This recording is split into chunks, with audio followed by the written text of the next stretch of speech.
ఈ గురు స్తోత్రంబునెవ్వరాలించిన వారికి భాగ్యంబు వచ్చుటరుదే. ఈ గురు స్తోత్రంబునెవ్వరు వ్రాసిన వారికి స్వగణంబు వచ్చుటరుదే.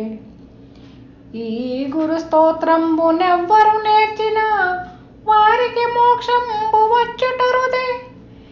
ఈ గురు స్తోత్రార్థమెవ్వరు చేసిన వారికి భ్రాంతులు వదలుటరుదే.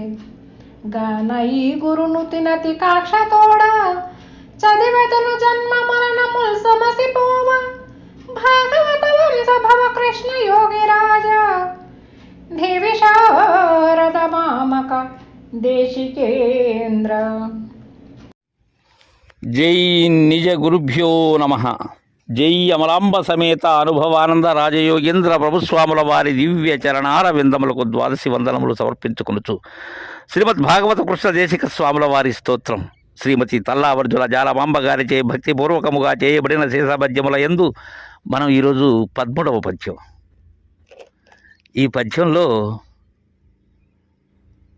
ఈ పద్యములు ఆలపించిన, ఈ పద్యములు విశ్లేషణ కావించిన, ఈ పద్యములను పరికించి చూసిన, ఈ పద్యములలో ఉన్న పదార్థము ఏదైతే ఉన్నదో దానిని అవలోకనం చేసుకున్న వచ్చేటువంటి ఫలితాన్ని మనకు తెలియచేస్తూ ఉన్నారు మాతృమూర్తి జాలమాంబ గారు. ఏం తెలియజేస్తున్నారంటే, అయ్యలారా, ఈ గురు స్తోత్రంబు నెవ్వరాలించిన వారికి భాగ్యంబు వచ్చుటరుదే. ఏం ఆశ్చర్యం ఉన్నది, అది అపూర్వమైనటువంటిది. ఏమిటి? నేను మద్గురుదేవులకు రచించినటువంటి మద్గురుదేవుల మీద నేను ప్రకటితము చేసినటువంటి ఏదైతే ఉన్నదో, ఇది స్తోత్రం అంటే పొగడ్త మాత్రమే కాదయ్యా, ఇది సాధువాదం. నేను అలా చేశాను. సాధులతే కన్నటువంటి బోధ ఏదైతే ఉన్నదో ఆ పద్ధతిని నాకు అందజేశారు మద్గురుదేవులు. అందుకని అభినందన పూర్వకముగా చేస్తూ ఉన్నాను ఈ స్తోత్రాన్ని. దీనిని ఎవరైతే ఆలకిస్తారో, వీటిని ఎవరైతే గురు ముఖత వింటారో, పరిపూర్ణ బోధను శివరామ దీక్షిత సాంప్రదాయ పద్ధతిని ఎవరైతే ఎరిగి ఉంటారో వారికి భాగ్యంబు వచ్చుటరుదే.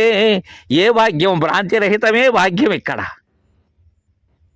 అంతేగాని ఐహికమైనటువంటి భాగ్యములు కాదయ్యా ఇక్కడ. ఏది మనకు అందితే ఇక అందవలసినది ఏదీ లేదో అలాంటి భాగ్యాన్ని గురుదేవులు నాకు ప్రసాదించారు అని తెలియజేస్తూ ఉన్నారు జాలమాంబ గారు. ఇంకా ఈ గురు స్తోత్రంబు నెవ్వరు వ్రాసినా వారికి స్వర్గంబు వచ్చుటరుదే. ఇంకా చెప్పాలంటే వారికి స్వగణంబు వచ్చుటరుదే. ఈ గురు స్తోత్రాన్ని ఎవ్వరు వ్రాసినా, ఎక్కడ? కలంతో కాగితం మీద వ్రాయటమే కాదు, దీనిని తన హృదయ కమలము మీద లిఖించుకోవాలి. ఒకరోజు కాదు, నిరంతరము కూడా చచ్చు వరకు, నిదుర వచ్చు వరకు సిద్ధాంతకర్త తెలియజేసినటువంటి విధానంలో ఎవరైతే తన పూర్ణ మనోపలకము మీద లిఖించుకొని తద్విధమైనటువంటి ఆచరణతో ఉంటారో, ఆ ఉనికి కానటువంటి ఉనికిలో ఉంటారో వారికి స్వగణం, నిజ స్థితి ఏదైతే ఉన్నదో, ఇక్కడ స్వర్గము అంటే ఇంద్రాది దేవతలతో ఉన్నబడేటువంటిది కాదు, అది జనన మరణ రాహిత్యమైనటువంటి విధానం, కేవలాత్మ స్థితి. అది ఏ స్థితి కానటువంటి అశరీర పద్ధతి అది. అలాంటిది రావటం ఆశ్చర్యమేమున్నది. అంతేకాదు, ఈ గురు స్తోత్రంబు నెవ్వరు నేర్చినా వారికి మోక్షంబు వచ్చుటరుదే. దీనిని ఎవరైతే నేర్చుకుంటారో, నేర్చుకోవటం అంటే ఏంటి? కంటతాబెట్టి వల్లె వేయటం కాదు ఇక్కడ.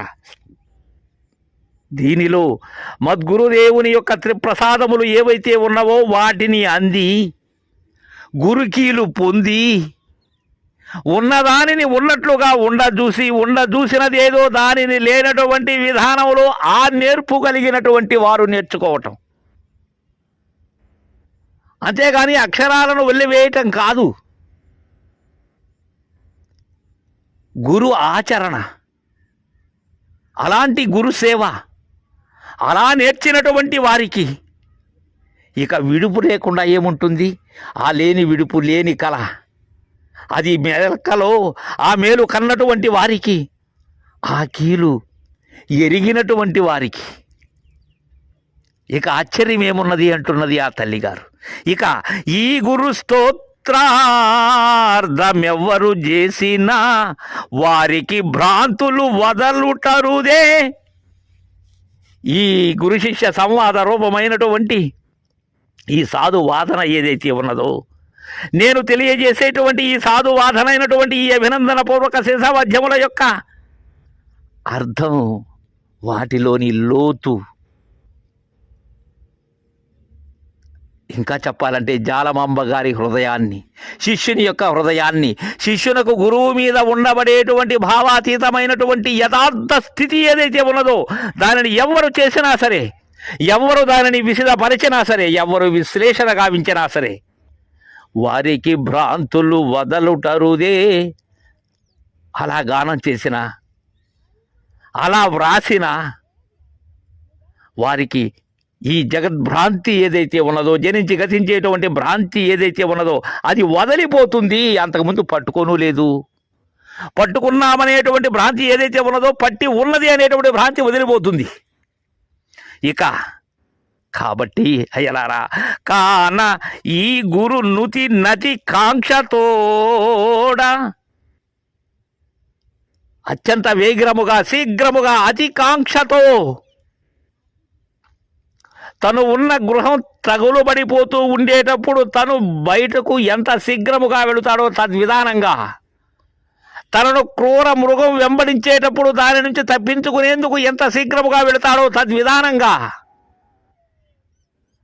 అలాంటి కోరికతో, అలాంటి ఆసక్తితో, అలాంటి మక్కువతో ఈ గురు నుతి ఏదైతే ఉన్నదో, ఈ స్తోత్రము ఏదైతే ఉన్నదో దానిని చదివెదను జన్మ మరణముల్ సమసిపోవ. అలా చదువుతూ ఉన్నానయ్యా, అలా చెప్తూ ఉన్నాను మీతో. నా యొక్క ఈ లేనటువంటి జనన మరణముల భ్రాంతి ఏదైతే ఉన్నదో ఆ భ్రాంతి నుంచి విడిపడేందుకు చదువుతున్నానయ్యా. అలా చదువుతూ మీతో తెలియచేస్తూ ఉన్నాను. ఎలా? అతి కాంక్షతోడ భాగవత వంశభవ కృష్ణ యోగిరాజ ధీ విశారద మామక దేశికేంద్ర. గురుదేవా అని మనకు జాలమాంబ గారు చక్కగా ఎలా ఉండాలి గురు శిష్య న్యాయము అనబడేటువంటి విషయాన్ని తెలియజేశారు. తర్వాయి పద్యాన్ని రేపు ముచ్చటించుకుందాం. జై గురుదేవా.